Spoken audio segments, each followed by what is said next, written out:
सबको यही टेंशन है और सबको यही जानना है कि आखिरकार नया लेबर कानून आने के बाद कितनी सैलरी आपकी बढ़ने वाली है। प्राइवेट कंपनियों ने बता दिया है कि अगले साल का अनुमान क्या रहने वाला है, यानी कि 2026 में। नमस्कार, आप देख रहे हैं न्यूज़ 18 का डिजिटल प्लेटफॉर्म। मैं हूं आपके साथ श्रुति श्रीवास्तव। प्राइवेट कंपनियों के लिए देश में नया लेबर कोड यानी कि श्रम कानून लागू हो चुका है। इसके बाद से ही लोग कयास लगा रहे हैं कि अब कंपनियां कितनी सैलरी बढ़ाएंगी। कुछ रिपोर्ट में तो यहां तक कहा गया है कि इससे कंपनियों की लागत बढ़ जाएगी और वे सैलरी इंक्रीमेंट में कोताही बरतेंगी। फिलहाल इन सभी कयासों पर विराम लगाने वाली एक रिपोर्ट सामने आ गई है। इसमें बताया गया है कि अगले साल कंपनियां कितनी बढ़ोतरी अपने कर्मचारियों की सैलरी में कर सकती हैं। ग्लोबल परामर्श कंपनी मर्सर ने वेतन पर अपनी एक सर्वे रिपोर्ट जारी की है। इसमें बताया गया है कि देश में निजी क्षेत्र के कर्मचारियों के औसत वेतन में अगले साल करीब 9% की बढ़ोतरी होने की संभावना है। इस दौरान कंपनियां बोनस, कौशल और प्रदर्शन को भी ज्यादा अहमियत देंगी।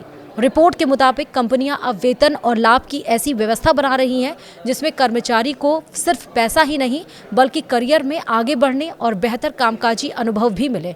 रिपोर्ट कहती है कि वेतन बढ़ोतरी के फैसले में कर्मचारी का व्यक्तिगत प्रदर्शन, महंगाई का असर और नौकरी बाजार में कंपनी की प्रतिस्पर्धी स्थिति जैसी प्रमुख कारक अहम भूमिका निभा रहे हैं। इस सर्वेक्षण में 1500 से ज्यादा कंपनियों और 8000 से अधिक पदों का विश्लेषण किया गया है। अब अल्पकालिक प्रोत्साहन यानी कि प्रदर्शन से जुड़े बोनस पर ज्यादा जोर दिया जा रहा है। साथ ही कंपनियां कौशल पर आधारित सांगठनिक ढांचे की तरफ कदम बढ़ा रही हैं ताकि जरूरी और दुर्लभ कौशल वाले कर्मचारियों को बेहतर पहचान और भुगतान मिल सके।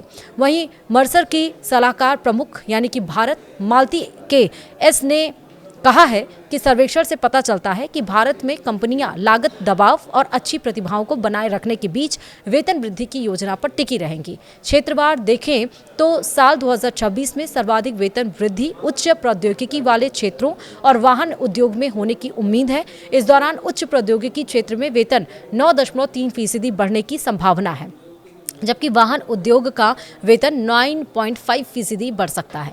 वहीं सूचना प्रौद्योगिकी यानी कि आईटी से जुड़ी सेवाएं यानी कि आईटीएस और वैश्विक क्षमता केंद्रों यानी कि जीसीसी के कर्मचारी सुविधाओं और खुशहाली के मामले में आगे बने हुए हैं।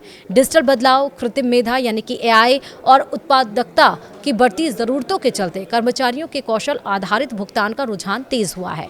रिपोर्ट में यह भी कहा गया है कि नए श्रम कानूनों के लागू होने से सामाजिक सुरक्षा और स्वास्थ्य सुविधाएं अधिक मजबूत होंगी। वीडियो में इतना ही। नमस्कार।